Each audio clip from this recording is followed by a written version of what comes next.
Hi everybody, I'm going to be demonstrating your Competency Assessment 2 Laparoscopic. So first I'm going to demonstrate sitting around the room, and then we'll proceed forward with opening and then setting up the sterile field. So first thing I want you to recognize a little bit difference from going from laparotomy to laparoscopic is we have additions of sterile or unsterile equipment. So we have one more Mayo stand, so we have a total of 2 Mayo stands, and then we have 3 ring stands instead of 2 to accommodate for the amount of supplies and disposable items we will have with a laparoscopic case. So I'm going to come over here and set around my room utilizing my preference card. So reading through this, and then I'm going to go ahead and begin going through.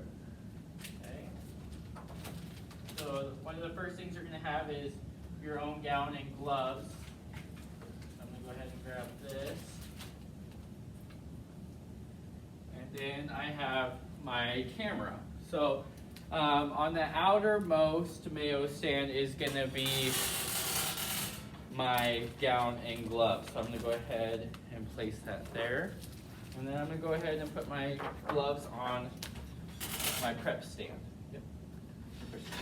And then on the Mayo stand that's closest to my back table is going to be my camera. Okay.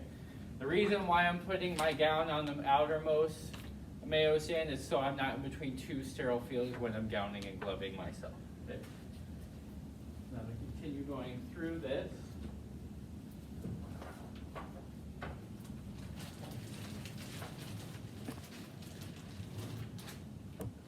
So here is my back table pack, so I'm going to go ahead and place that in the middle.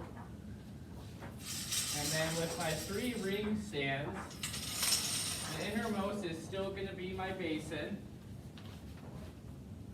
And then I'll explain what the second and third one are for here in just a minute. So continuing to look through this, grab some things, okay? So the next thing I have is just Raytex, and then my light handles like just what we had in laparotomy. I'm only using Raytex for this case because, again, our incision is going to be 2 inches or less, so we're going to just have Raytex instead of lap sponges.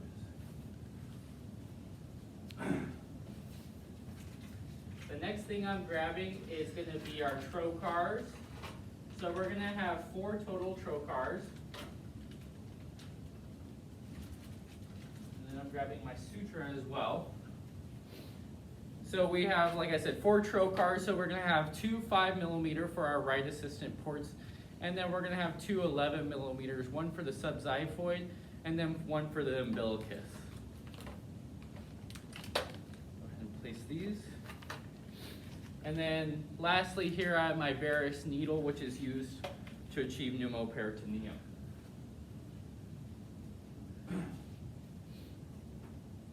Sit out of there.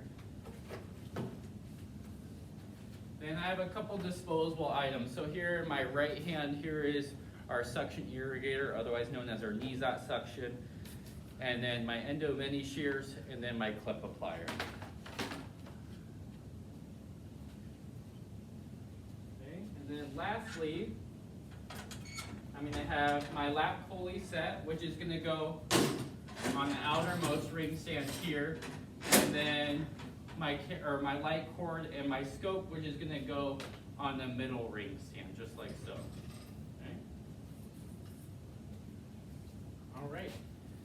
Now I'm going to position my furniture so I have adequate space before I begin. It's going to be the same as laparotomy for Competency Assessment 2, so you have 45 minutes from the time you open your back table to the time you verify the timeout. Okay. So I'm always starting with my back table and then working outward. Okay. So I'm going to give myself enough room here now that I have more supplies. Okay, so I'll go ahead and remove my desk cover, check the package integrity.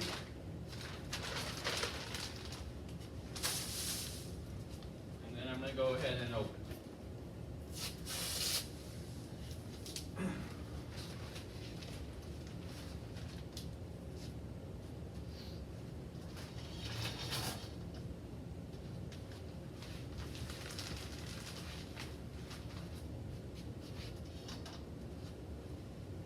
Notice how I'm facing my sterile field as I walk around it, still maintaining my proper distance.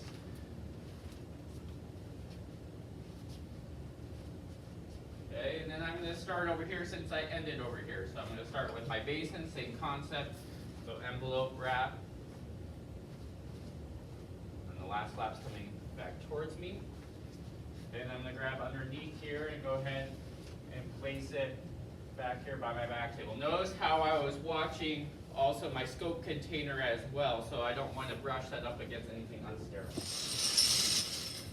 Notice how I'm bringing it into the center too, just to give myself plenty of space. So my scope container, same concept, so it's just an envelope wrap. I'm going to go ahead and unwrap this.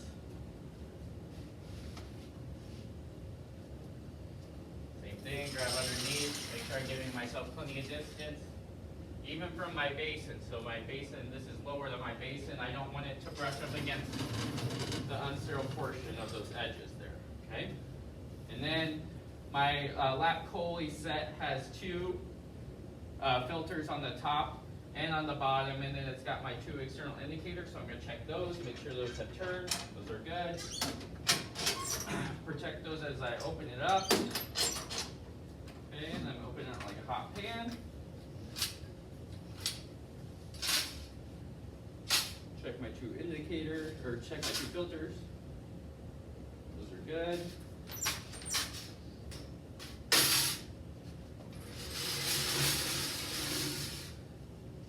Okay, I'm going to come over here and finish off opening stuff on the unsterile surfaces.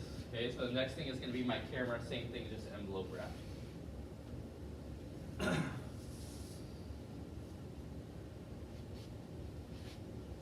Okay. Next I have my gown. Go ahead and remove it from its dust cover. Check that dust cover for any holes, rips or tears, or wetness.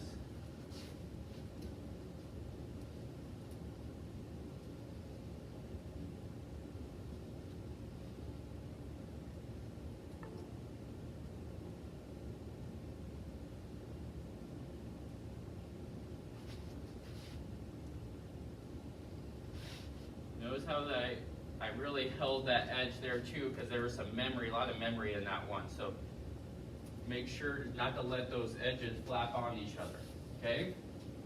Then I'm going to go ahead and start opening stuff. So first thing is I got my suture, so I'm just going to crack it, shoot it onto my back table, check for wrappers, or always check our wrappers, okay? Next I have my Raytex. Put that on. Got my light handles.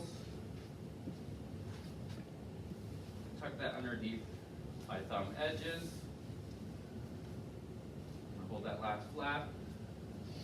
And then this one you can either, like I said in laparoscopy, you can open up on your back table or your basin, whatever you're most comfortable with. Okay?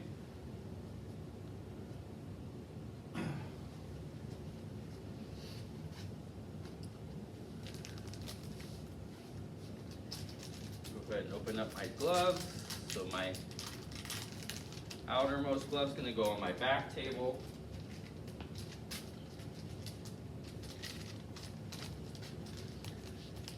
I am not going to open up my trocars, but you might do that in the clinical setting too. You may open those up to your sterile field, but for a competency assessment, just our nurse is going to open those up for us, okay? Okay, and then I have my indicator glove going on my gown. Okay, all right. And now I'm ready to go scrub. So for our competency assessment 2, we're going to utilize brushless scrubbing. So again, you can utilize the video for that sake, and then we'll continue forward.